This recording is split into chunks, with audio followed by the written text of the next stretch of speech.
Hola, ¿cómo van? Buenas tardes. Hola, profe, buenas tardes. ¿Cómo vamos? Muy buenas tardes con todos, todas.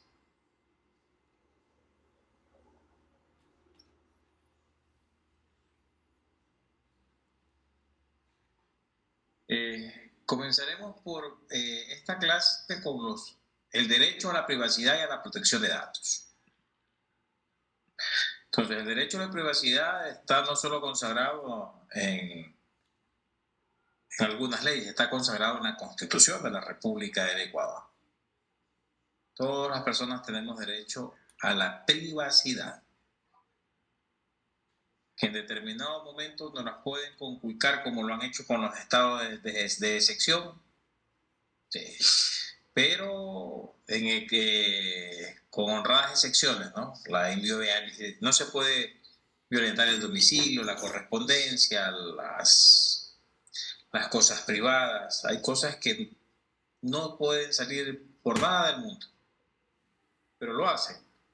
Por ejemplo, nuestros datos de salud,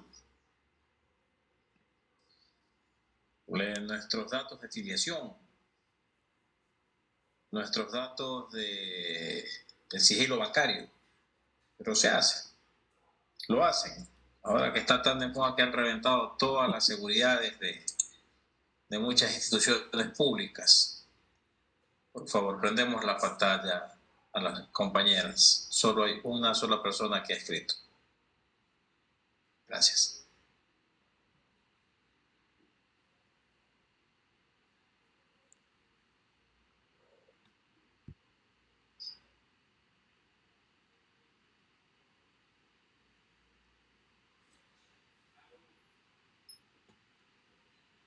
Prendemos las pantallas, por favor.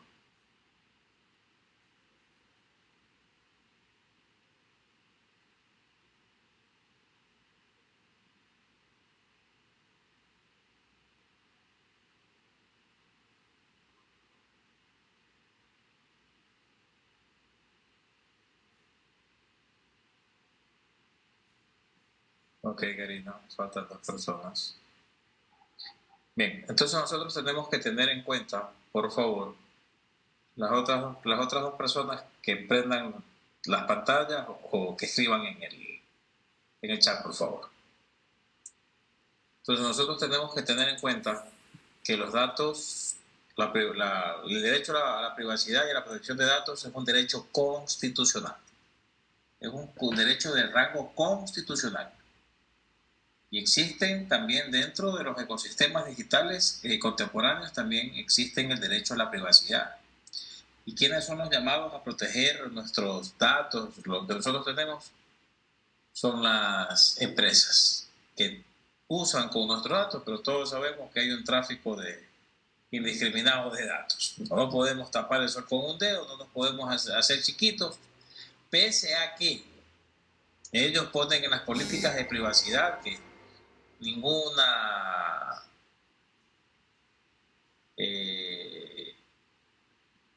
dato de interés podrá ser publicado, lo que es mentira, ¿no? De hecho, cuando ustedes suben una foto es pública. Cuando ustedes suben una historia es pública. Todo lo que ustedes suban a una red social es público. Todo lo que suban ustedes a internet, lo que suban a cualquier plataforma digital, se hace público, ¿no? Pero eso que se haga público no quiere decir que todo el mundo pueda usarlas. Que eso sea público, que eso se lo pueda ver. Rafa, ¿me puedes prender?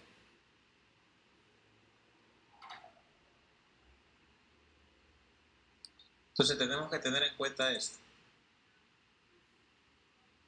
¿Y cuáles son los fundamentos de la privacidad? ¿Dónde están? ¿Por qué se dan? ¿Cuál es el origen? Y tenemos que tener en cuenta que ¿qué es privacidad? Privacidad es lo que yo tengo intrínseco, lo que yo no necesito que todo el mundo sepa. La protección de la persona y también de los medios digitales en determinado momento. En la era digital nosotros tenemos que tener muy en cuenta qué publicamos o qué no publicamos. ¿Cuál es la información que sí queremos que todo el mundo conozca y cuál es la información que no queremos que todo el mundo conozca? Y esto en derecho tiene un acápite aparte, que se lo voy a ir explicando. Pero ¿por qué Luis Dávila ha sacado toda mi información? Porque es pública. ¿Por qué dice Elena tiene la información, mi dirección de mi casa, teléfono de mi casa, la foto de mi casa? Porque es pública. Porque usted la está poniendo para que todo el mundo la vea. Entonces eso significa que eso es público. Entonces ahí ustedes no estarían transgrediendo ningún tipo de norma o de ley. Pero ¿qué tengo que hacer yo para no violentar la privacidad? Tomado del URL tal. Yo voy a citar, es como citar un deber tomado del lugar. Entonces ya saben de dónde lo obtuvo. Entonces ahí no hay plagio, ahí no se ha violentado la privacidad. ¿Qué hacen los periodistas? Dicen, les vamos a sacar tal nota periodística, necesitamos su opinión. Y con eso ellos dicen que ya les informaron que van a hacer determinadas cosas, que dieron el derecho a las personas a manifestarse por la ley de comunicación. Pero están hecha la ley, hecha la trampa. Entonces ustedes, en determinado momento que van a hacer alguna campaña publicitaria o alguna cosa, ustedes tienen que decir de dónde sacaron, cómo lo tuve, qué hice.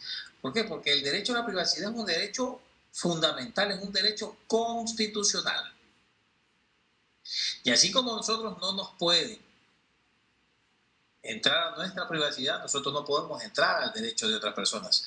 Mi derecho, y esto aplica para todo, mi derecho termina donde comienza el derecho de otro. Donde comienza el derecho de Karen, termina mi derecho. Donde termina el derecho de Edith, comienza el derecho de Luis. Y así sucesivamente. Donde comienza el otro derecho, termina el mío. Entonces aquí hay un equilibrio, ¿no? Que no podemos ir quebrantando ninguna norma ni ninguna buena costumbre o la moral que pudieran tener en determinado sector o determinado lugar. Hablaba antes en la tarde con el primo de un amigo que llegó de Suiza. Me decía que tienen otras costumbres, otras cosas. Yo comencé a preguntarle, le pregunté si conocía la casa del abuelito de Heidi y se reía. Y bueno, estábamos ahí conversando y la verdad que tienen otro tipo de costumbres, ¿no? O sea, otro tipo de ver las cosas. Entonces, para las personas nórdicas o de esa parte de Europa, tienen otro tipo de respeto, ¿no? Otro tipo de ver las cosas. Acá no más cerca, acá dentro del país, lo que es moral para unos, a lo mejor no es moral para otros. No, o sea, para muchas personas, vean, hay una campaña que viene en los últimos 20 y pico de años que han comenzado las ONG en la reproducción o la planificación de las familias y el que no exista maternidad infantil. Lamentablemente en la geografía nuestra, que son de lugares muy distantes a muchos lugares, no se da eso. ¿Por qué? Porque hay chicos que se casan a los 14, 15, 16 años, como se casaban antes, a los 12, 13 años. ¿Que eso está en contra del derecho? Sí, está en contra del derecho, porque dice que nadie puede casarse con una persona no mayor de 18 años. Bueno, ahora ya no se casan, ahora se unen. Y toda persona que mantenga alguna relación sexual con una menor de 14 años es violación. Así dice la ley. De 14 para adelante ya ahora ya hay la libertad sexual, que no estoy de acuerdo. Pero es la ley. Lo que sacó la Corte Constitucional y manifestó y dijo que los menores de edad, los mayores de 14 años, puede existir la libertad sexual. Respeto, pero no comparto. Pero bueno, así es, ¿no? Entonces, hay personas que ven en la ciudad que una niña, pero en el campo no lo ven de la misma manera.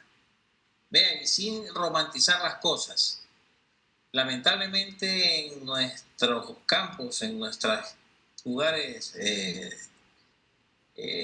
donde la pobreza es la que campea, donde tienen que lucharla, sufrirla para poder llevar un plato de comida a la mesa, muchas veces las niñas, y eso es una investigación de UNICEF, son una carga para la familia, porque no trabajan y no producen. Lamentablemente, así lo ven las personas, y no en Ecuador. Estoy hablando de todo lo que es lugares en países de desarrollo. ¿Y qué hacen? Quieren que las hijas se casen para que lo traigan al marido para que trabaje o que pueda poner algo de dinero. Lamentablemente nosotros tenemos que ir cambiando eso, pero nosotros lo vemos de otra perspectiva porque estamos en la ciudad. Entonces, por eso yo les vengo diciendo siempre a ustedes, yo no voy a ponerles una vara o decirles hasta aquí es lo moral o hasta aquí es lo ético, porque es de lugar en lugar. En la Amazonía ecuatoriana tienen otro tipo de ver las cosas. En Esmeraldas ven las cosas diferentes, tienen otro punto de vista. En la sierra se ven las cosas muy diferentes. En Riobamba tienen otro tipo de creencia. En Colta, Guamo, Guamote, tienen otro tipo de cosmovisión. Entonces nosotros tenemos que ir teniendo en cuenta eso, que nosotros no podemos, ¿qué tenemos que saber? De justicia indígena. ¿Cómo piensan las etnias y nacionalidades? ¿Qué tienen que hacer? O sea, ¿dónde puedo yo apuntar con el derecho a la privacidad de las personas? Y eso van a tener ustedes que ver cuál es el segmento y cuál es el nicho de mercado con los cuales ustedes van a hacer determinado producto. Y producto es una campaña publicitaria, una introducción al mercado, qué sé yo, pónganle en el nombre que ustedes quieran. Algo audiovisual, algo visual. En algún momento acompañé a unos amigos a realizar los saberes. Ya tienen que haber muerto, pero estoy hablando hace 20 y pico de años y habían señores que tenían 95, 98, 105 años. Y nosotros buscamos y colaboré en hacer un libro. Con el Banco Central del Ecuador y en aquel entonces con la Corporación Técnica Alemana, que después ahora último entró el Consejo Provincial y la Universidad Técnica de Manabí en reeditar ese libro. Y ahí nosotros tenemos audios con mi amigo, con Johan y otras personas más. Era un grupo como de 14, 15 muchachos entusiastas con su mochila al hombro y a dormir al lado. Y ustedes ven que entre puntos y puntos, solo hablando de Manabí, tienen diferentes tipos de cosmovisión. Y nosotros como Estado ecuatoriano somos pluriculturales, multiétnicos, por Constitución, artículo 1 de la Constitución. Entonces ustedes tienen que ir viendo, a lo mejor no transgredan una ley, a lo mejor no se transgrede la privacidad en determinados sectores, pero sí se transgrede lo ético o lo moral para otros. Entonces ustedes tienen que ver que no transgredan es la ley, porque si ustedes transgreden la ley, quiebran la norma, rompen, la mancillan, la dañan, ahí pueden ustedes tener una pena, pero en lo moral y lo ético no. Y nosotros siempre nos fijamos mucho más en lo ético y lo moral que en lo que verdaderamente nos va a tener en determinado momento con un dolor de cabeza. Porque pueden haber demandas, y eso es lo que más se les va a dar. Cuando se transgrede la ley, siempre hay una acción, trae una reacción, y la ley manda, prohíbe y permite, no se olviden. Entonces ustedes tienen que ir viendo cuáles son los derechos a la privacidad, cómo yo lo hago, de qué manera lo voy a hacer. Y esto de aquí tiene que ir intrínseco con la intimidad de las personas. Hace no mucho tiempo se prohibió, por ejemplo, las mujeres desnudas en propagandas. Se prohibió el uso del cigarrillo en propagandas. Se prohibió que se pongan símbolos sexuales para campañas publicitarias. Entonces hay cosas que se tienen que ir viendo, y más aún en esta era digital que nosotros estamos tan en vanguardia. Y comenzamos con la era analógica, que históricamente es lo que se veía. Dice mi hija, eso fue en sus tiempos, papi. Siempre se requería de la presencia del material directo, pero ahora tenemos la era de los datos y hay una privacidad digital. Hay líneas que las cuales no podemos pasar. Hasta a Silvana, a Silvia, que dicen que se ahorcó. ¿Sí vieron las noticias? En Montañita. Pero yo tengo entendido, no sé pues, si soy yo o yo el que no entendió o vio otra cosa, que el que se ahorca queda suspendido. Dice que el ahorcamiento es la suspensión total del cuerpo dentro de un sector con un surco uniforme, dice la doctrina. Y ella muere ahorcada, acostada. Y llama a suicidio. Por favor, Juan. Les explico. En derecho forense hay el ahorcamiento mecánico. ¿El mecánico cuál es? Cuando hay un surco constante. Cuando alguien se ahorca, no es un ahorcamiento mecánico, es un ahorcamiento desde aquí hasta acá arriba. Se revientan las arterias, y esto cuando se les pone morado, se les revienta a ustedes la dermis y la epidermis, ¿verdad? Cuando tienen un golpe. Entonces, cuando se ahorcan, cuando es ahorcamiento, desde aquí abajo hasta acá arriba, porque aquí termina y se les quiebra la parte de acá atrás, la cervical. Se desnuca, dice. Y eso es un ahorcamiento total. Pero un ahorcamiento que cuando nos matan, la presión es uniforme y solo es en un solo lugar. De las cosas que he escuchado y de las fotos que vi en un grupo, pasaron ya las fotos, a ella la matan. ¿Cómo muere una persona ahorcada en el piso? Rarísimo. Si tienen que estar en suspensión total. Los seres humanos somos animales y por instinto nosotros queremos sobrevivir. De hecho, se entiende que las personas que están en estado de suicidio a último momento se arrepienten, pero ya es tarde. Entonces, no entiendo cómo dicen que la señora se suicidó, porque esa es la versión oficial. No entiendo. La verdad que quisiera que me expliquen. Entonces, ¿por qué pongo el ejemplo de esta señora? Porque ella comenzó a denunciar muchas cosas y ella transgredía mucho la ley. Transgredía mucho la ley, pero ponía sus denuncias. ¿Con fundamento? Sí, porque creo que denunció a gente que debió haber denunciado.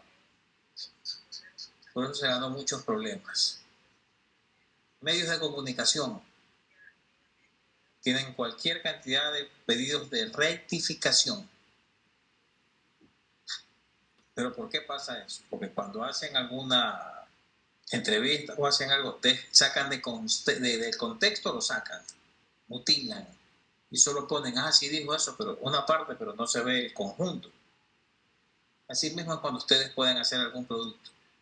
Tienen que poner en contexto siempre las cosas y contrastar la información. Si Edgar va a hacer una campaña publicitaria a Zulay y le va a decir, ¿sabes qué, Edgar? Yo necesito que usted ponga determinadas fotos, que el agua de coco tiene potasio, sodio, manganesio en tales proporciones, y Edgar le va a decir, oiga, no, dice, en las biografías que yo he encontrado, que he podido investigar, no tiene todas esas propiedades. Viene Zulay y dice, top, póngalo. Entonces, pásenme la información, por favor. Entonces, ustedes, según la información que les dan, ustedes pueden trabajar sus productos. Con eso, ustedes se lavan las manos. Y entiendan lo que les quiero decir. Ustedes, por favor, tienen que protegerse. Si alguien les dice, porque hay por acción u omisión, nosotros podemos transgredir la norma por acción u omisión. ¿Quién está solemnemente responsable? Van a ser ustedes, porque ustedes son una empresa que va a poner algún producto. Vuelvo y repito, producto puede ser cualquier cosa en publicidad. Si ustedes no contrastan la información, si ustedes no piden que les den un soporte técnico, o si alguien les dice, tengo que me hagas esta campaña de publicidad con esta foto, pásenme por favor usted la foto. Y con eso ustedes se deslindan. No, que ustedes, no, me la pasó la persona acá. Y en las cláusulas que ustedes pongan en los contratos, que ustedes, si han visto que la televisión dice, este programa no se hace responsable por las opiniones vertidas dentro del mismo. Ya, entonces, ya se lavan las manos. Entonces, ustedes tienen que ir viendo qué pueden hacer en la forma de control informático. Y hay huellas digitales, hay perfiles, hay algoritmos en pauta, y hay algunas cosas que ustedes tienen que ir viendo, que tienen que ir guardando, tienen que recopilar información. Ustedes tienen que tener su ludoteca. Cuando alguien les pase cualquier imagen, cualquier cosa, ustedes tienen... Vean, yo ahorita estoy haciendo un con vinilo, porque quiero poner en una pared que tiene 3,20 metros por 4 y pico, poner de venta por mayor y menor de cocos. Plantas de coco, finca orgánica Andreas. Le pasé la imagen que me la creó la ella. Y mi amigo me dice, no te la puedo poner porque no tengo el permiso.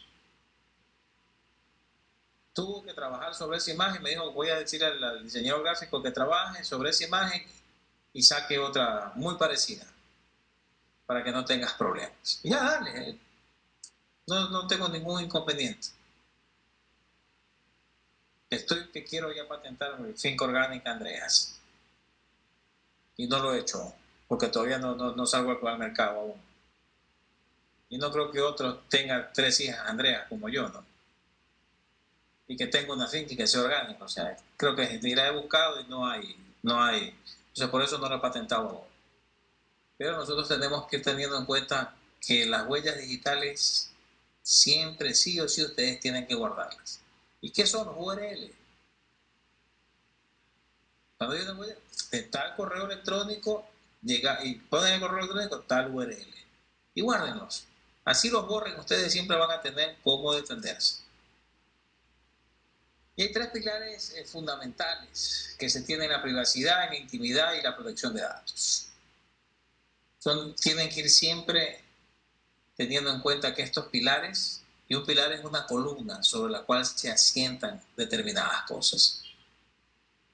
Y en la privacidad es que esto comprende la revelación que nosotros podemos tener de nuestros usuarios con cara a la sociedad. Me invento que ustedes tienen una plataforma en la cual ustedes tienen a sus clientes, a sus usuarios. Vamos nomás por un restaurante. Dentro del restaurante, lo primero que le va a preguntar, ¿alérgico a algo? ¿Intolerante al gluten? ¿A la lactosa? De entrada, porque si usted va a un restaurante ahora le preguntan, le dicen, ¿es intolerante a algo? Cuando usted va a una cocina de autor, lo primero que le preguntan, disculpa, ¿eres alérgico a algo? ¿Tienes intolerancia a algo? Y usted le dice, sí, ya, entonces tengo estos productos para ti o no tengo estos productos. Lo que nosotros tenemos esto, hay una función. Hay gente que es alérgica a las almendras. Mi secretaria es alérgica a las almendras, yo no sabía. Para que el otro día le dieron y se comenzó a poner rojita. ¿Qué te pasó? Ese cake tenía almendras. Volando a comprarle una loratadina. No sabía. Yo ayer me entero que mi sobrina es intolerante a la penicilina o ampicilina. No es ampicilina, es no, güey.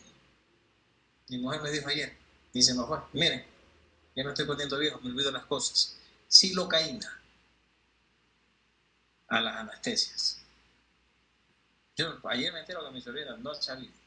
Entonces, hay cosas y ustedes van a tener la base de datos, las bases de datos de sus clientes. Y ustedes tienen que guardar esa información porque esa información es solo de ustedes. Por ejemplo, ayer hablaba con mi esposa, mandaron a pedir todos los datos de salud de mi hija y de los familiares de mi hija. Eso es una información sensible que lamentablemente en nuestros medios los órganos estatales no han podido proteger. Si ustedes alguna vez hicieron atender en el Ministerio de Salud Pública, cumplo con decirles que ya toda su historia de enfermedades o cualquier cosa la venden en la bahía de Guayaquil. La base de datos del Seguro Social y del Ministerio de Salud Pública. ¿Por qué creen que hay instituciones que venden seguros médicos que ya no les insisten tanto a determinadas personas? Por ejemplo, yo, diabético, hipertenso, tengo que pagar una prima mucho más alta. Entonces, ¿por qué? Porque se ha vendido la base de datos. Entonces, la privacidad, nosotros tenemos que cuidar de nuestros clientes. Si ustedes tienen una cartera de clientes, ustedes tienen que buscar, ¿no? Cómo proteger los datos, la intimidad. Y hay secretos que son inviolables. Y ustedes en sus medios, ustedes en sus negocios, que van a hacer en publicidad, en marketing, en qué sé yo, en todas esas cosas, van a tener material sensible para trabajar. Ustedes se van a enterar de secretos industriales incluso. Van a tener que, entonces ustedes tienen que tener muy, muy en cuenta que la intimidad no solo es en familia o sexualidad, o las personas más cercanas. Hay otro tipo de intimidad que es las cosas que tienen un valor como una receta. A lo mejor la receta no tiene un valor tan alto, pero sí la proporción. Es el medio de vida de una empresa.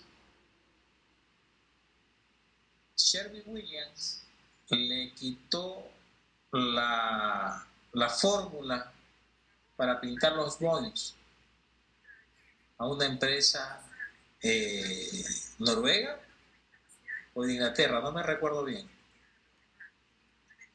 Ellos hicieron la Sherwin Williams, con Sherwin Williams es la que pintan los Boeing. La pintura, ese es el top. Y de ser una empresa pequeña, se hizo una empresa súper grande. Porque contrataron a los químicos que tenían la fórmula de pintar, de hacer la pintura de los Boeings. Entonces ahora es Sherwin Williams la que les vende. También, entonces, no solo es el secreto del pensamiento, solo la familia, las cosas personales, la intimidad. Va intrínseco esto, la intimidad con la protección de datos. Todo va entrelazado, privacidad, intimidad y protección de datos. Porque ustedes pueden tener datos muy sensibles, demasiado sensibles, y ustedes tienen que aprender a buscar personas que les den la protección necesaria. Porque a lo mejor unos sabrán, otros no sabrán. Yo, en lo personal, el momento que cree lo que yo quiero hacer, yo tengo que buscar a una persona que tenga conocimientos en seguridad informática. Tengo que buscar un ingeniero, tengo que buscar a alguien en computación, alguien que conozca del tema, una empresa, para que me dé soporte técnico. Y la protección de datos es las garantías técnicas y jurídicas destinadas para lograr el procesamiento de la información. ¿Cómo protejo los datos? ¿Qué necesito? Y una de las protecciones de datos es que no se puedan usar los datos sin que la otra persona les haya dado la autorización. Como los letreros que habían anteriormente afuera de las casas, cuidado el perro, les están avisando. Literal, lo mismo por acá es, no se puede usar los datos sin autorización. No se puede tomar fotografías en determinados lugares.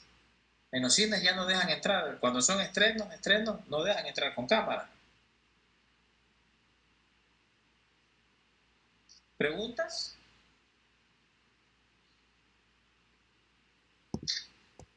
Y aquí de Edward Shonen.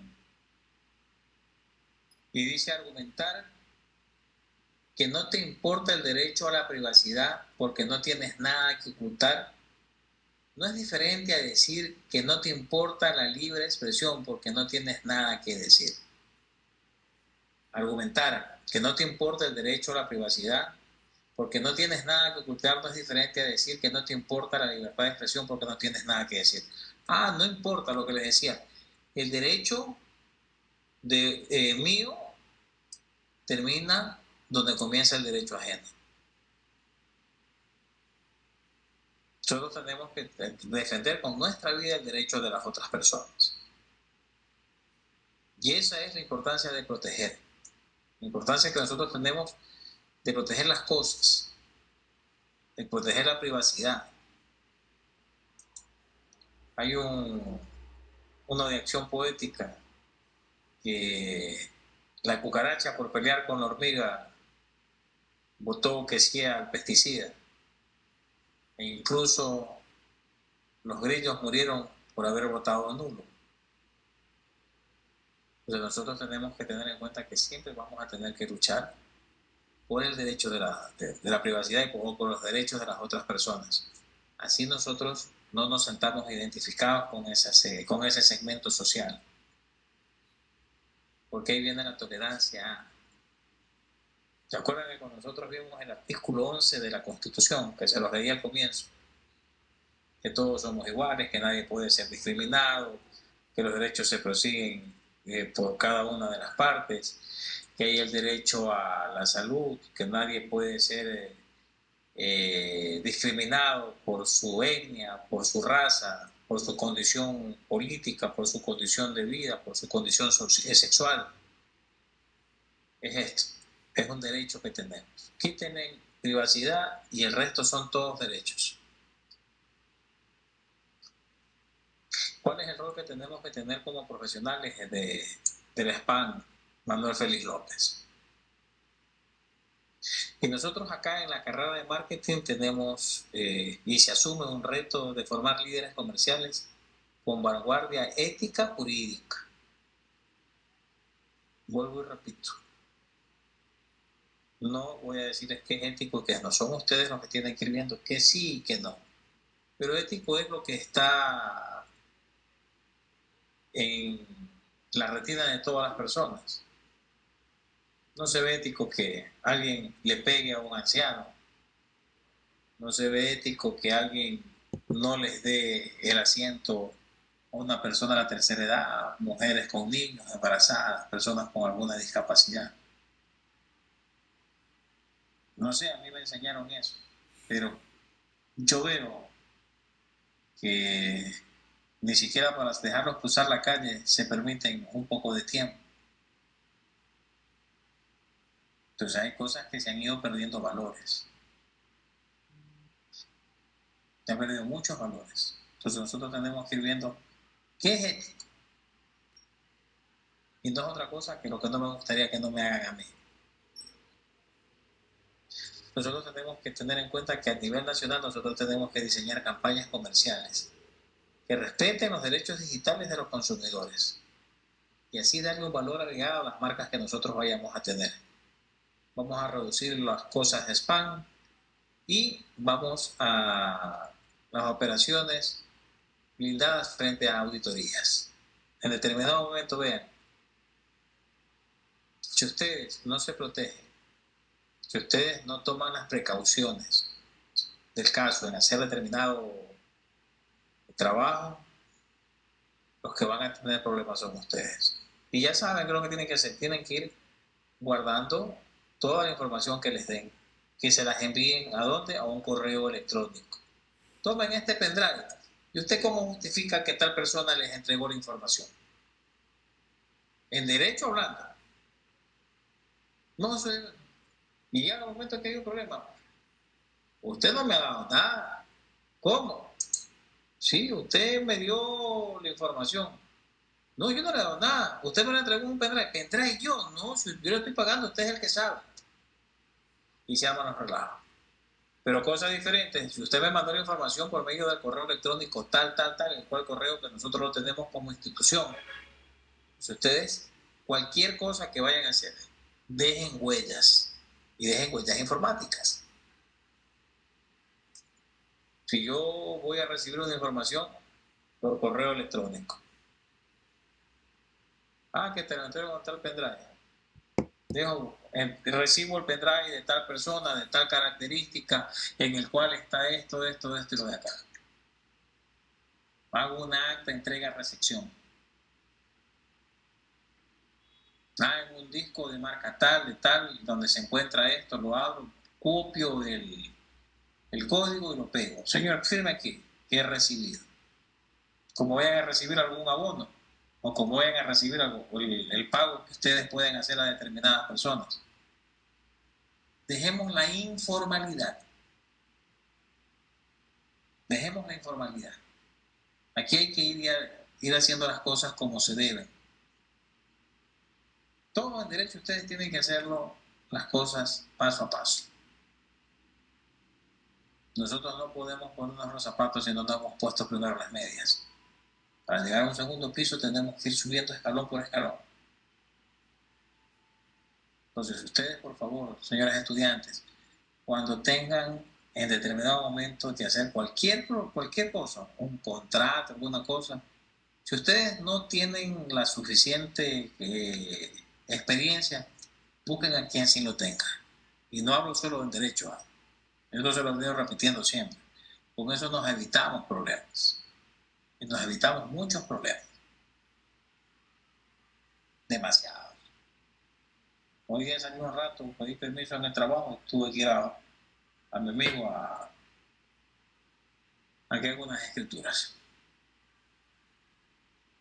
Porque le estaba cobrando un dineral. Le digo, oye, no, eso no cuesta tanto.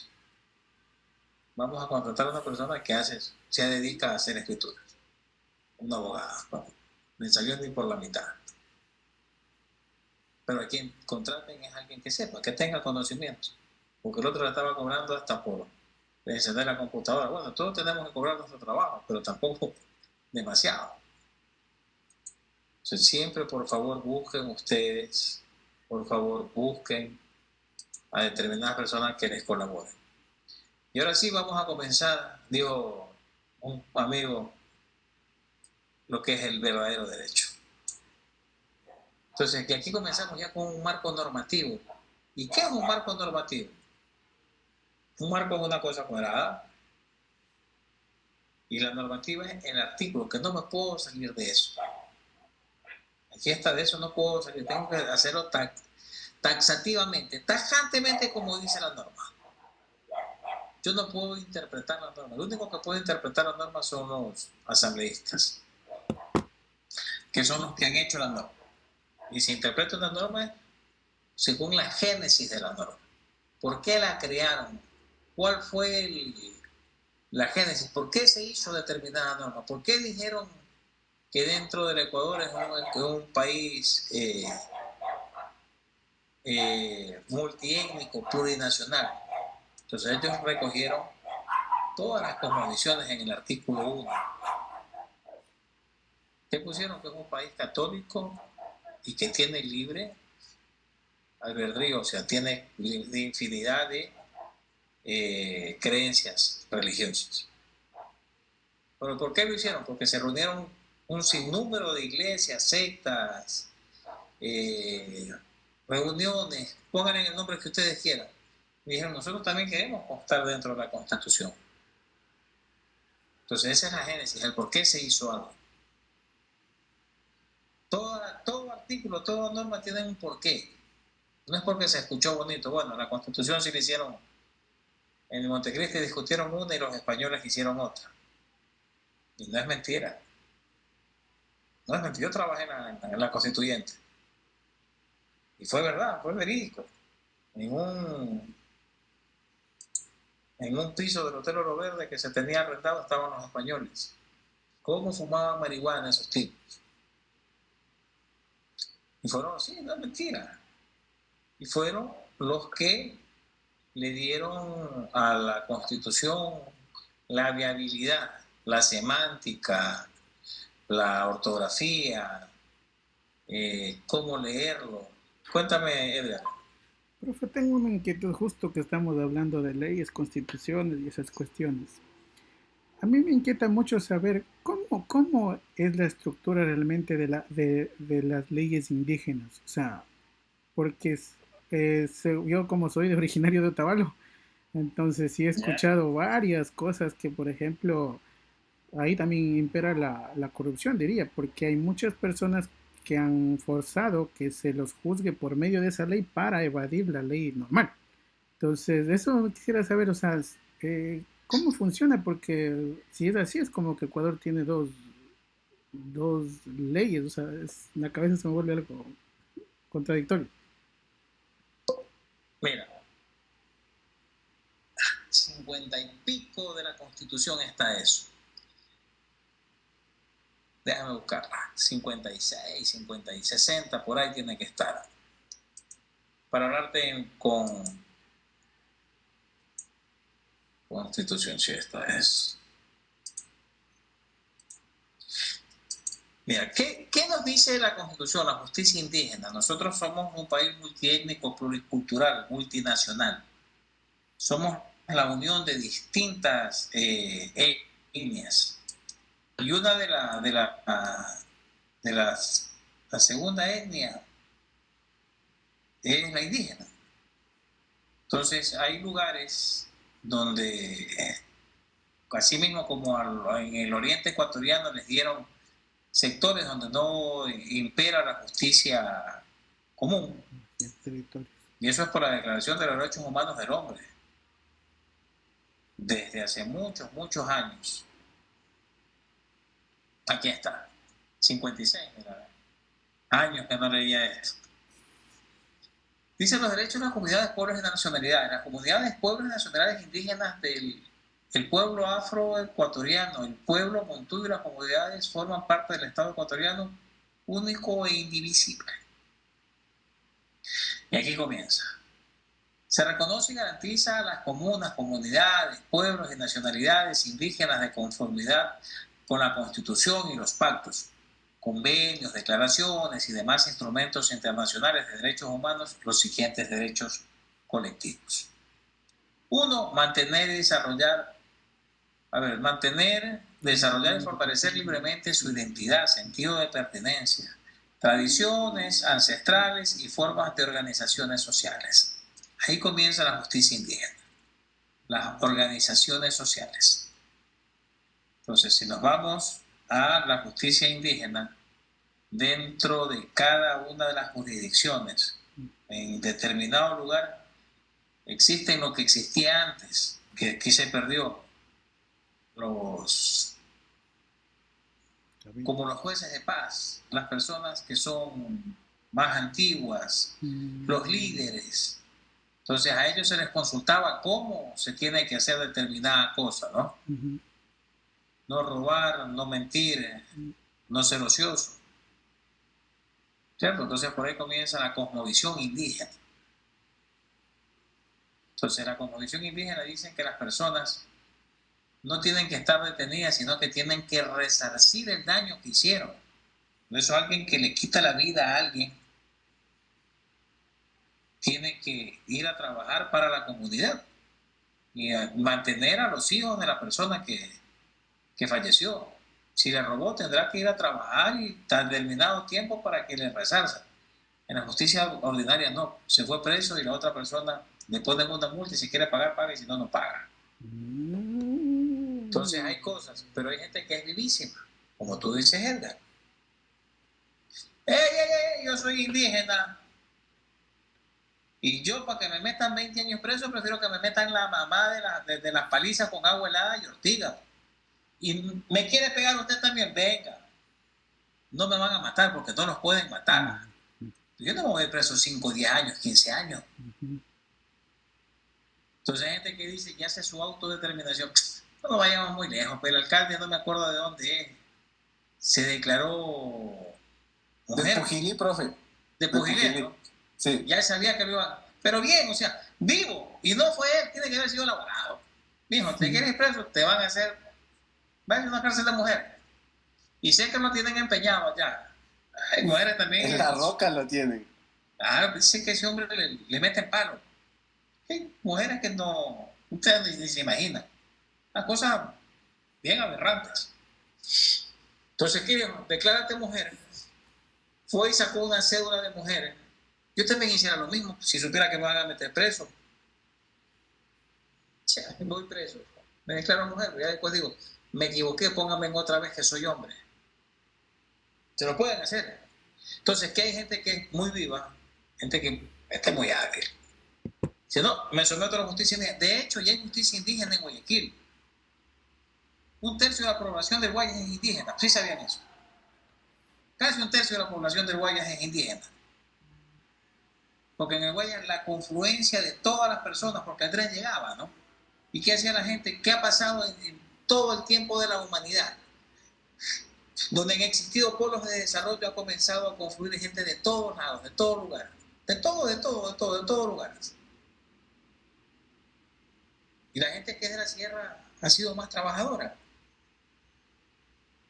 Entonces, ahora lo que me contaba una amiga que es jueza en Guayaquil, Marcia, en el chat tenemos unos cuantos jueces, dice, y ahora cogieron a unos robando un carro, secuestrándolo, le hicieron un secuestro express a unos señores, y se sometían a la justicia indígena. Que no, discúlpeme, yo soy indígena, aquí está mi autodeterminación como indígena y quiero que me juzguen en la justicia indígena. Una terapia de palo, agua helada y ortiga, y se fue. Acá tenía que pasar no menos de 5 años, 6 años preso. Sí, hay gente que y lamentablemente, y así es la ley. Entonces, si yo voy a ser abogado de alguien en el libre ejercicio, a mí me contratan para defenderlo, yo tengo que ver cómo lo saco libre. Claro que hay abogados que quieren torcer la ley de las formas como no se pueden torcer las leyes. Pero si hay cosas que uno puede ir buscando, si hay cosas que uno puede ir diciéndoles, mira esto. Cuando yo estaba en el libre ejercicio, y hay que ser hábil, o sea, las cosas hay que ser hábil. Una vez me gané casi $30,000 en 2 horas de trabajo. Y lo repartimos entre 3 abogados, a 10,000 cada uno. Hace muchos años. Un señor salió en estado etílico, chocó, no mató, pero chocó y chocó otro carro, lo hizo pedazos, esa gente estuvo súper mal. Los delitos de tránsito son culposos más no dolosos. Dolo es cuando tengo ánimo de hacerlo. Yo voy, me insultó Edgar y yo cogí, me fue al carro, saqué un arma y la maté. Y eso ahí hay dolo, ganas, ánimo de causar daño. Pero culposo es de que yo voy en el carro y me choqué y ya está. Por impericia, negligencia, falta del debido objetivo del cuidado. Porque yo no tomé la precaución de... Y más aún sumado a eso que nadie puede conducir si está en estado etílico. A ese tipo lo iban a sentenciar. O sea, ahí no había misterio porque habían personas con heridas graves. Con heridas graves. Yo se lo platico a un abogado viejo. Y viene y justo yo estaba en el ejercicio y un amigo me dice, oye, te ha salido un caso en tal lugar. ¿Y qué hay, papá? Yo te lo saco libre. ¿Qué sí que yo te lo saco libre? No, Santiago, ¿qué hay todo esto?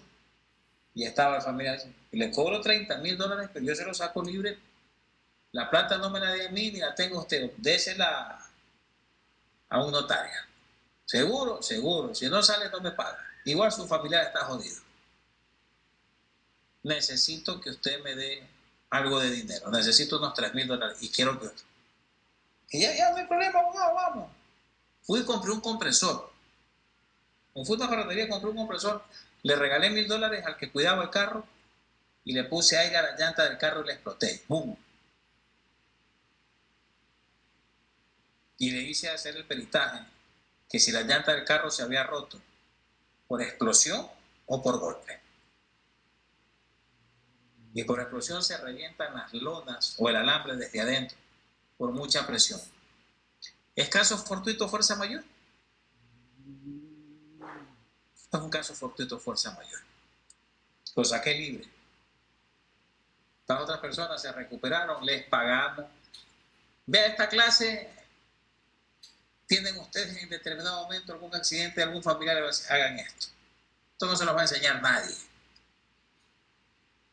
Pero esto uno tiene que ir aprendiendo a lo largo de la vida. Y no solo leyendo, ¿no? Yo esto se lo aprendí a un abogado viejo, cuando yo era estudiante.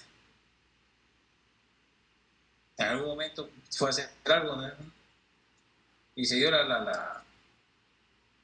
Pues ustedes tienen que buscar de alguien que tenga la sagacidad, en derecho hablando, o un ingeniero mecánico, o un ingeniero civil, un ingeniero.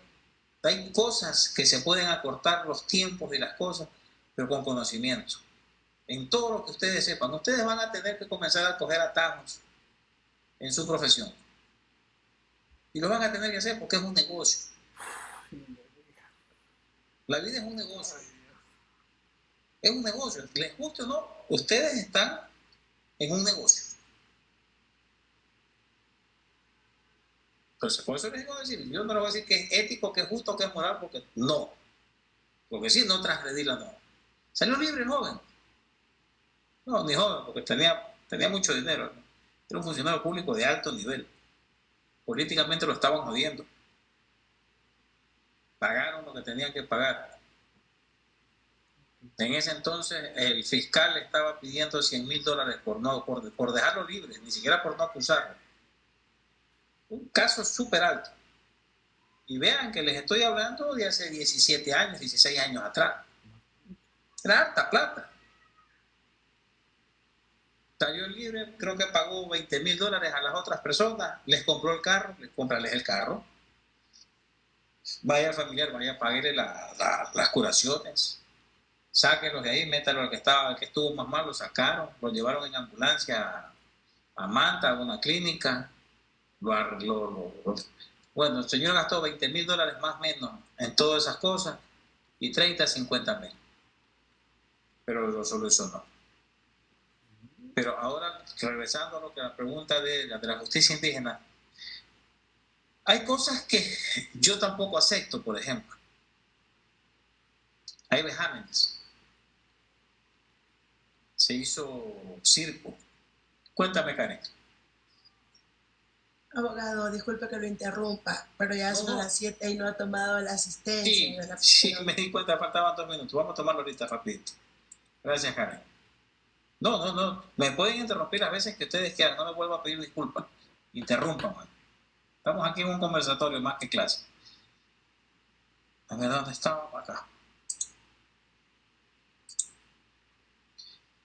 Sandra Elena. Tiene problemas con el audio, profe, está presente. Ya.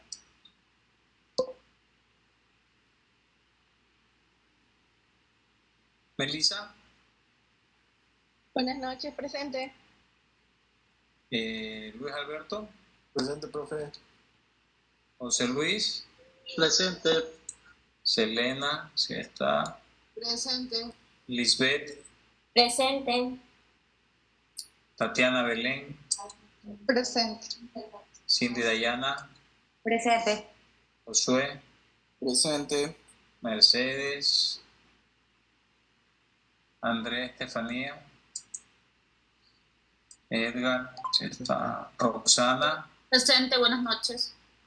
Selena. Presente. Adriana. Presente. Karen.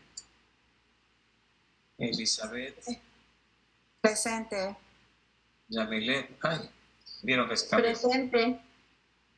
Espérense. Un segundito. Y se me cambió, mire, se cambió un solo.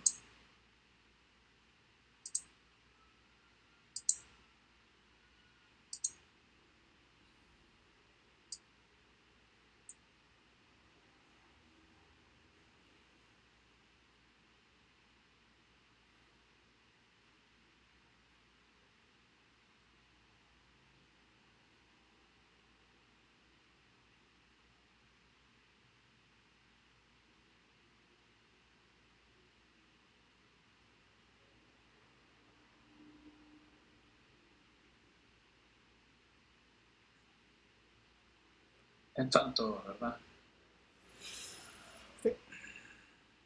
Sí, profe. Tanto. Sí. Ya está.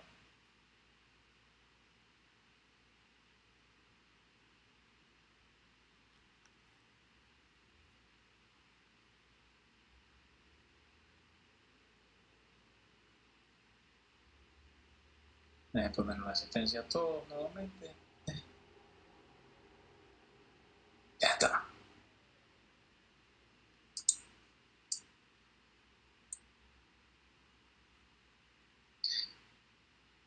Estábamos en la justicia indígena. Sigamos con la justicia.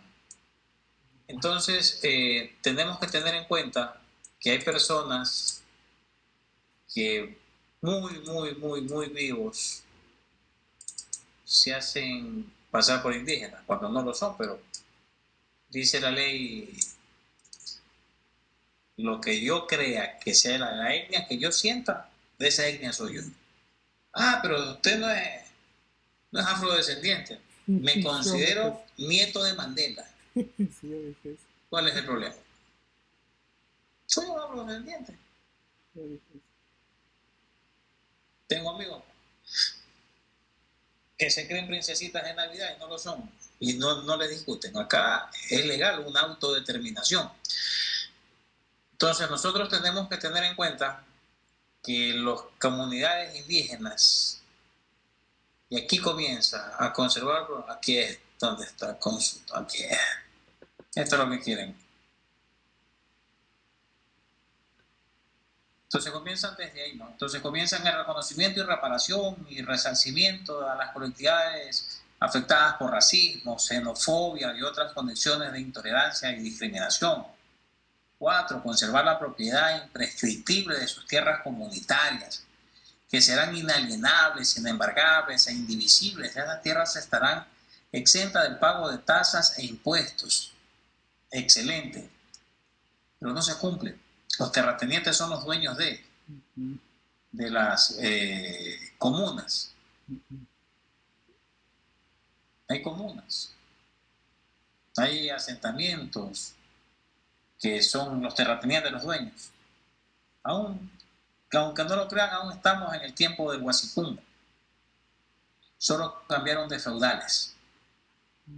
Ahora los feudales ya no son las personas de alta alcurnia. Los feudales son la misma gente que está dentro de la comunidad.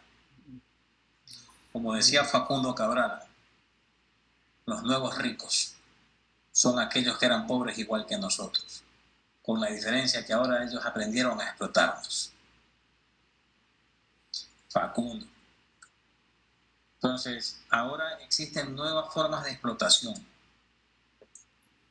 Y es ahí donde comienza lo que dice el artículo 5, mantener la posesión de las tierras y territorios ancestrales y obtener su adjudicación gratuita. Participar en el uso, usufructo, administración y conservación de los recursos naturales renovables que se hallan en sus tierras. Y aquí está lo que quieren cambiar ahora, ¿no? Porque no les permiten a la minería. La consulta previa, quieren eliminar esa consulta previa, en la cual cada uno de los pueblos tienen derecho a su autodeterminación. Entonces, hay comunidades indígenas que no quieren que haya minería. Claro, pero con el oro no se toma agua. Ya han habido y existen contaminaciones, porque aquí no es que la obtención del oro lo hacen como sale en la televisión, con una bateíta, ¿no? Y con agua, y no. Le trancan cianuro, le trancan cualquier cantidad de materiales pesados. Vean, lo que es el aguarico hacia abajo, tienen problemas de cánceres de piel. Chicas, niñas, jóvenes, niñas de 17, 18, 19 años con cáncer al útero, cáncer de mamas. Niños con malformaciones congénitas. Es que esto de la minería no es de ahora, pues. Ahora que fue que ya se desbordó porque ya no la controlan. Siempre ha existido la minería ilegal, siempre. Desde tiempos inmemoriales. Lamentablemente, quien obtuvo la información privilegiada de dónde están los yacimientos, porque en el gobierno de Correa hicieron un mapa de todo el Ecuador. No sé si ustedes supieron o se enteraron, eran muy jóvenes, que llegaban a todas las montañas, comenzaran a hacerle hueco con un taladro a una compañía china. Y tienen mapeado en el Ecuador donde hay tierras raras, donde tienen determinados productos, donde hay oro, plata, donde hay, bueno, acá no tenemos tustena, donde hay tierras raras y donde tienen algún otro tipo de materiales, cobre, zinc y muchos otros elementos mineros que se necesitan. En todo el Ecuador está mapeado, todo el Ecuador está mapeado. Eso lo hicieron en el tiempo de Correa. Que llegaban con un taladro y le pagaban 20,000, 40,000, 30,000, 50,000 dólares. Y la gente, hey, acá le falta, acá hágame otro buquipé, aquí. Venga, jefe, hágame aquí. Lo que la gente no supo fue que le mapearon. Y está bien, yo no estoy en contra de la minería. Si ustedes me dicen, nosotros no podemos morirnos de hambre sobre un saco de oro. Yo sí estoy a favor de la minería, yo sí estoy a favor de la reforestación. Entonces nosotros tenemos que explotar nuestros recursos naturales. Tenemos que explotarlos, pues. ¿Quién nos dice que no los explotemos? Los que ya los explotaron, los países desarrollados, los que desbarataron todo y recién han comenzado. Déjenos que nosotros también nos desarrollemos, pues. Nosotros tenemos 400, 300 años de involución, porque cada que nosotros hemos querido salir adelante han venido las potencias y han querido imponer su agenda. Nos han impuesto agendas que no son las nuestras. Entonces nosotros tenemos derecho a tener... Se ve horrible. Ahí. Nosotros tenemos derecho a tener nuestra propia autodeterminación. Entonces los que no quieren, los que no están de acuerdo, es a esto. La consulta previa, libremente informada dentro de un plazo razonable sobre planes y programas de prospección, explotación y comercialización de recursos no renovables que se encuentren en sus tierras y que puedan afectarles ambiental o culturalmente, participar en los beneficios de estos proyectos, reporten y reciban indemnizaciones de los perjuicios sociales, culturales, ambientales que les causen. Las consultas que deban realizar de las autoridades competentes serán obligatorias y oportunas. Si no se estuviera si no se obtuviera el consentimiento de las comunidades consultadas, se procederá conforme a la Constitución y la ley. ¿Quién fue el autor de este párrafo? Fue Humberto Cholán. Humberto Cholán fue el artífice de eso. Y hubieron otras comunidades que estuvieron, los taromenani, estuvieron algunos otros representantes en Montecristi, pero quien luchó por eso fue Cholán. Usted, vea, yo lo veía, ese pobre hombre no tenía ni a veces ni qué comer, pero estaba parado al pie de la Asamblea Constituyente, ahí anduvo luchando, peleando. Yo lo veía. Entonces, él agrupó, no fue solo, pero él es el que tomó la batuta dentro de las comunidades indígenas, pueblos, nacionalidades y algunas otras que lucharon. Y recién vienen a dar, bueno, sí existía la que hicieron en el cuartel, ¿no? La Constitución antes, la de 2008, existían algo, pero no todo esto, la consulta previa, que no les interesa. Vean lo que pasó en Cuenca. Vean, ahí más adelante donde usted vive, no sé si conozca el sitio Cangagua. Antes de Otavalo está Cangagua, ¿verdad? Sí, ahí hay oro. En Mascarilla, hacia arriba, hacia el Ángel,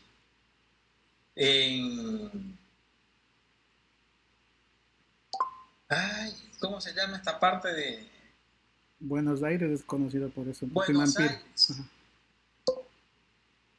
Y hacia adentro, es un país aparte. Y no es un país aparte ahora, pues.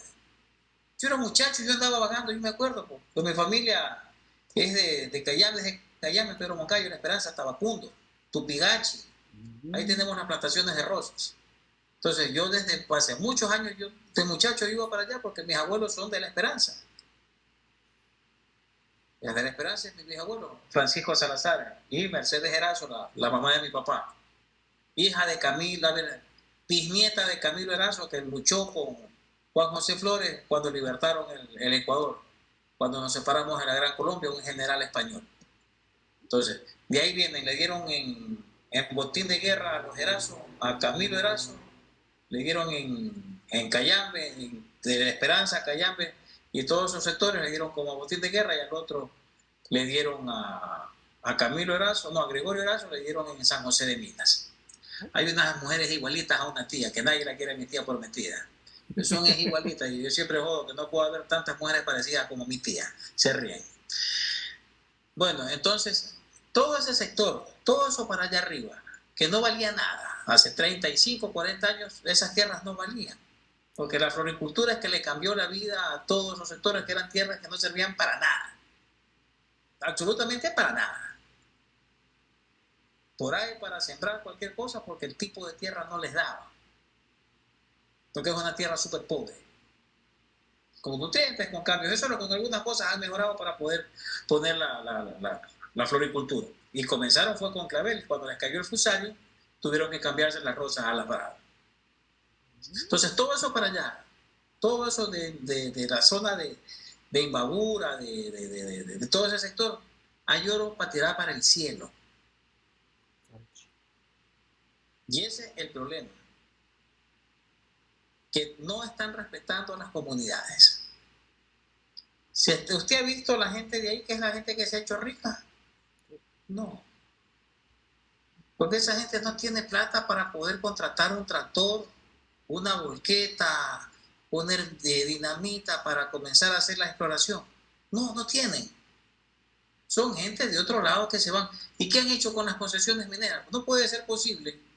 Les pongo un ejemplo, no me acuerdo bien, que nosotros exportemos 5 toneladas de oro mensuales y solo tengamos registrado para proponer 1 tonelada de oro. ¿De dónde salen las otras 4 toneladas? Y lo sacan legalmente del país, con permisos de medio ambiente, con permisos de todas las instituciones que tienen que entrar. ¿Y esas otras 4 toneladas de dónde?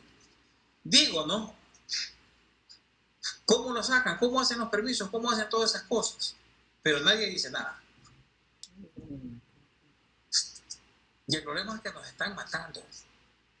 La contaminación no es solo la contaminación que es encima, que tiran cualquier producto o que tiran el mercurio. Es la contaminación subterránea, de las aguas subterráneas, de los ríos subterráneos.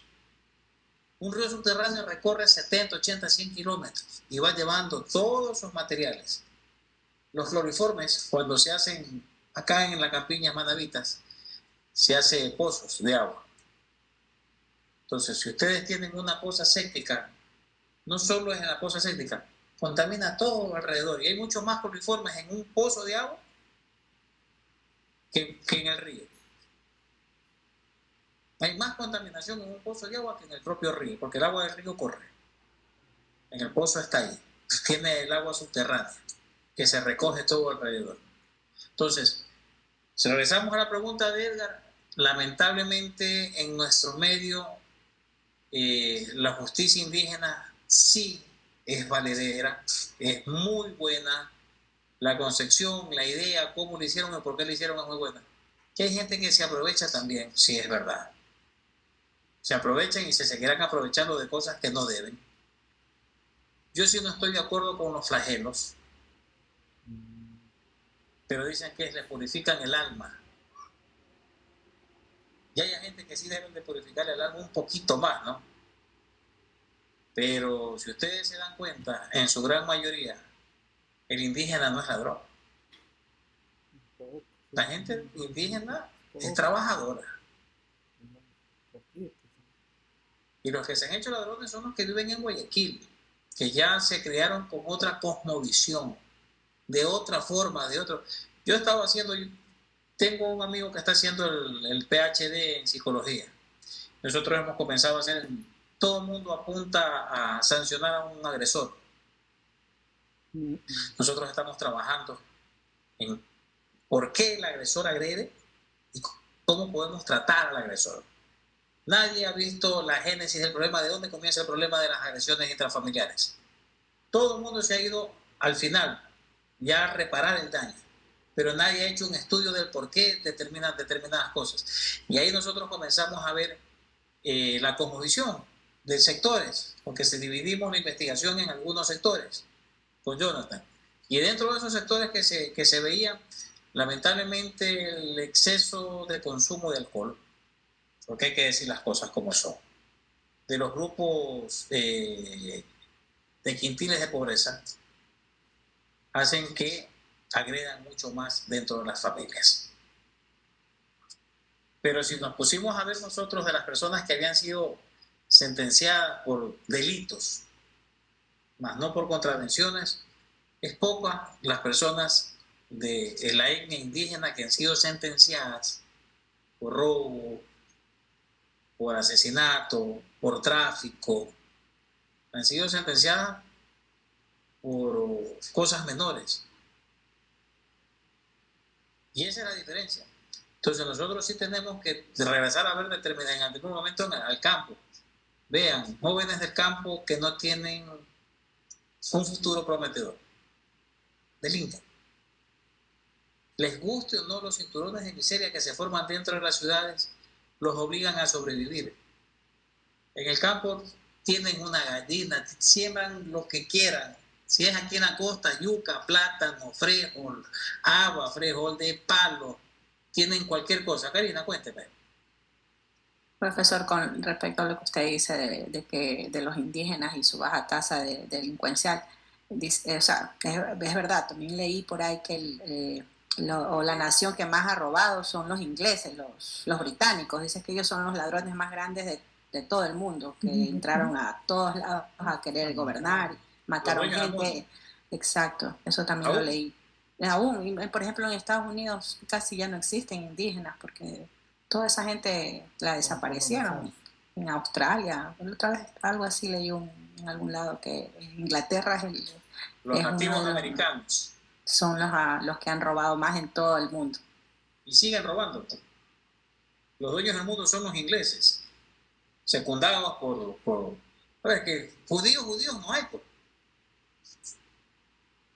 Israel, que son el pueblo elegido por Dios, son polacos, austriacos, que fueron desterrados en determinado momento y después porque ellos comenzaron y se decían que ellos eran el pueblo elegido. Pero véanse bien la historia. El pueblo elegido por Dios es Palestina. Pero quien tiene los hilos del mundo es Inglaterra. Inglaterra es el dueño del mundo y es el que más ha saqueado. Y ha sido el dueño de todo, de todas las comunidades inglesas, británicas. Han sido los más despiadados. Los diamantes de sangre. Sudáfrica. Qué bestia. Tenían el apartheid. Los otros eran los dueños de todo y era una segregación racial que no tiene... ¿Quién comenzó con el comercio de esclavos? Los vikingos, los anglosajones y los ingleses, los británicos, que explotaban desde tiempos inmemoriales. Y todo Europa, o sea, no nos vayamos desde allá. Nos trajeron la Biblia y se nos llevaron el oro, dicen en uno de esos grafitis. Pero ellos son los que nos quieren dar lecciones de moral. Que nos descubrieron, dicen. Aquí había una cultura asentada y más milenaria que ellos. La grande superpotencia, como las potencias del norte, no tienen 400 años, no tienen. Porque anterior a ellos, 300 y pico de años, no tienen como nación. A ellos estaban los indígenas americanos, los Cherokee, los Se me fueron los nombres. Yo veía a Daniel Boone con su amigo Toro. Ay, se me fueron los indígenas americanos, Toro Sentado, todos esos amigos de Daniel Boone. Entonces, tienen que ir viendo que nosotros tenemos que respetar las cosmovisiones y tenemos que ver si estoy de acuerdo en gran parte y hay cosas que yo no estoy de acuerdo. Ellos hacen su investigación y yo al palo también les digo lo que quieran escuchar. Pues. Entonces, claro, yo sí, claro, que no me peguen. Pero también si me pongo ya del otro lado, aquí me meten palo hoy día, me vayan con agua helada, me tiran ortiga y me tiran un saco al hombro. Yo voy. ¿Cuántos días me van a pegar? Uno. Si quiere, pégame dos, pero déjeme libre. Y no se puede jugar dos veces, ¿ah? No dos veces, no se puede jugar dos veces por la misma causa. No se puede. Entonces nosotros tenemos que ir teniendo en cuenta que de la pregunta de Edgar han salido muchas más cosas y de lo que yo siempre les he estado explicando. Tenemos que ver el segmento de donde nosotros vamos a hacer un determinado trabajo. Más que todo ustedes, que es en publicidad. ¿Qué sí puedo hacer? ¿Qué sí puedo decir? ¿Cómo no ofender a determinadas personas? Lo que hablábamos el otro día, pues. Yo voy al oriente ecuatoriano y no me tiro un vaso de chicha que es de yuca, que la mastican con los dientes y cae la baba y queda colgando ahí. Ya, y se fermenta. Y que no, mi mujer dice que asco, pero así es. Y que no me la tome es un desprecio. Es un desprecio. Entonces, hay cosas que nosotros tenemos, donde nosotros nos vayamos a parar en hacer determinadas cosas, ¿qué hago? ¿Qué digo? ¿Cómo lo hago? Porque a veces uno dice, y si ofendo a alguien, y si digo algo que yo ya he aprendido, porque yo soy la mamá de los imprudentes. Por Dios, que yo soy imprudente, pero a nivel Dios. Y ahora que he dejado de ser menos imprudente, yo ya prefiero quedarme a veces callado. Pero la lengua me pica a mí para hablar. Y me he metido en unos relajísimos que yo he dicho, no, ahora nomás veo, me hago cojudo, ya después veo cómo es y ahí hablo. Entonces, ¿qué puedo hacer y qué no puedo hacer? Ya queda en ustedes, como profesionales, cuál es la línea que sí puedo pasar y cuál es la línea que no puedo pasar. Les decía de Ángeles de este señor Bárbara, Durán Bárbara. Yo no estoy de acuerdo en la forma de él hacer sus campañas políticas, pero eso es el éxito. Y lo contratan porque el tipo da resultados. El tipo da resultados. Circo romano, pan y vino y manténlos entretenidos. Salió lo de Progen, pum, incendiaron 30 barcos. Y salieron a decir que había sido un barco que estaban soldando y esa chispa le cayó a 4 o 5 millas al otro barco. No me crean cojudo. Ya discúlpenme. Que se incendien los barcos que estaban alrededor, chévere, sí les creo. ¿Y los otros barcos? ¿Cómo se incendiaron? Ellos no pueden tapar el sol con un dedo y hay gente que los defiende. Digan la verdad. Qué pena ese hombre que estaba con las manos tirándole agua a esa lanchita para que no se le queme y desesperado. Ese otro hombre arrodillado pidiéndole a Dios que por favor, que era su único medio de dueños de las lanchitas. Se disculpe, chútica, una indignación. Ojalá les den ayuda.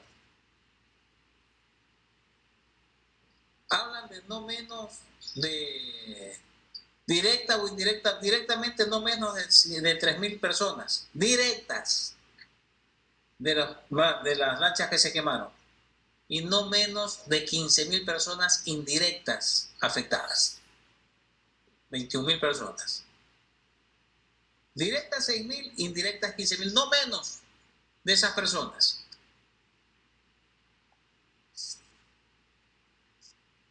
Comenzó a subir los precios del pescado.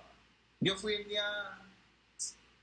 domingo, Me fue a Crucita a comprar pescado.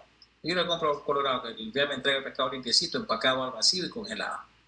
Fresquito. En la mañana y en la tarde ponen en los estados, nosotros lo vamos a comprar barato. Pero hoy le digo, oye, Colorado, ¿y quieres loco? ¿Cómo me vas a vender el pescado? Valía $3, lo quiere vender a 4. Y yo, ¿tú eres loco? No, si está a 3. No, me dicen que no es pescado, Santiago. A la pelea cogí estos pescados, los de aquí, los de acá. El pulpo me lo vendía a 2,80. Me lo vendió a 3,50 la libra. Un pulpo de piedra. Digo, pero Colorado, si esos barcos no cogen pulpo, dice, todo se ha subido Santiago. Ya se comienza a sentir ya lo que se ha subido, ¿no? Eso y que el trabajo, pues. Esa gente que gana el diario, pues. Esos pescadores de esa lanchita no es que son ricos. Esa gente se va fiando gasolina, fiando comida. 3, 4 días se van para adentro. Sumado a que no hay pescado, por lo que está caliente el mar. Ah, si vieron que ya dijo el INAMI que sí va a haber niños. Recién dice. Y bien Cuando fuerte. en Colombia, en Perú, tienen un año preparándose. Lo primero dicen que No. aquí todavía no era, que estamos nomás calentando recién. Era una prueba nomás, y ahora sí ya es verdad. Y lo dicen porque comenzó a llover, porque no tampoco tenía previsto de que llueva, porque ha sido tanto el calentamiento, tanto el vapor de agua que ha llegado a las nubes que ya comenzaron. Dicen, hay una científica japonesa, peruana japonesa, ¿no? Del instituto, no sé si es, así como el INOCAR acá, pero esa sí es una eminencia, pues, ¿no? Porque aquí los del INOCAR no le pegan a una no le pegan. Como los del INAMI, profe, igualito. Claro, puchica, va a llover y es un solazo, ¿y qué va a llover? Sol. Hoy día cielo completamente despejado. Vaya llevando su paraguas porque ese día se empapa. No le pegan a una. Vean, a mí me encanta el campo, yo soy montubio, yo soy agricultor. Y uno tiene que ir aprendiendo de la naturaleza. Acá en Puerto Viejo, hay la saiba, usted ve la saiba que se comienza a vestir, se viene el invierno. Las saibas están vestidas ahorita. ¿Qué color son? ¿Cuál es la saiba, profe? La saiba que es un árbol tenebroso verde que bota algodón. Esos árboles milenarios que no sirven, y no los han talado porque no sirven ni para hacer candela, ¿no? Pero son fijas. Si no, ya no hubiera. Y no los han tirado abajo porque no les sirve para nada, ni para construir, no sirve para nada. Una saiba es fofa, pero es pura agua. La saiba jala el agua. Y es declarada Patrimonio de la Humanidad. Claro, por la biodiversidad. Yo vivo en un sector en Samanes que ahí había esos árboles y eran patrimonio, no los podían sacar del lugar donde estaban. Pero llega el vivo y le tranca gasolina y dice, se va a caer, hay que cortarlo. Sí, verdad. Y lo tumba. Vean, la saiba acá en nuestro medio. Cuando la saiba se viste, la saiba es pelada, no tiene una hoja. Cuando va a venir el invierno, la saiba se comienza a vestir. Y ya las saibas están vestidas. Y hay saibas que tienen floración. Y no es tiempo. No es tiempo. La saiba tiene que comenzarse a vestir en octubre. Más o menos. Septiembre, por ahí, en octubre, en otros sectores. Y se comenzaron a vestir desde abril, mayo. Finales de abril, comienzo de mayo. Y ahorita están las saibas vestidas. ¿Qué quiere decir? Que se viene el invierno. Claro, ya está lloviendo. La naturaleza es sabia. La naturaleza sabe.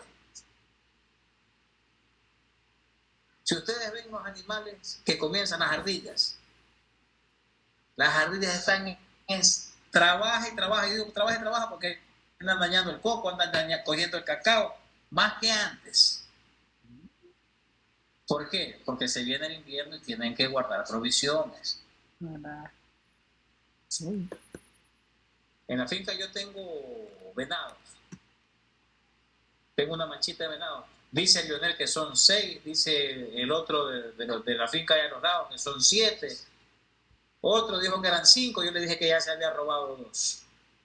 Que andan ahí porque están las huellas. Ya te robaste 2, le digo. 6 y 7, tú dices 5, ya te robaste 2. Se ríen. ¿Qué andan ahí? Dicen que anda un apache grandote. Pero... Y esos animales en esta temporada no vienen, porque saben que no, pero está todo florecido. Entonces a mi finca llegan porque es la única finca que tiene agua hasta el final. Yo tengo agua 3 kilómetros y pico para adentro. Y yo les he dejado reservorios de agua, les dejo montículos de agua en la tierra y les he puesto plástico y les dejo el agua para que los animalitos también tienen derecho a comer. Y les tengo sembrado papaya. Para que no me dañen las otras cosas, prefiero dejarles comida. Y a mí sembrar una papaya no me cuesta. Ahí queda. Caen los pájaros, comen, se caen abajo, comen. Se les deja sembrado cualquier cosita, zapallo. Y no cuesta nada.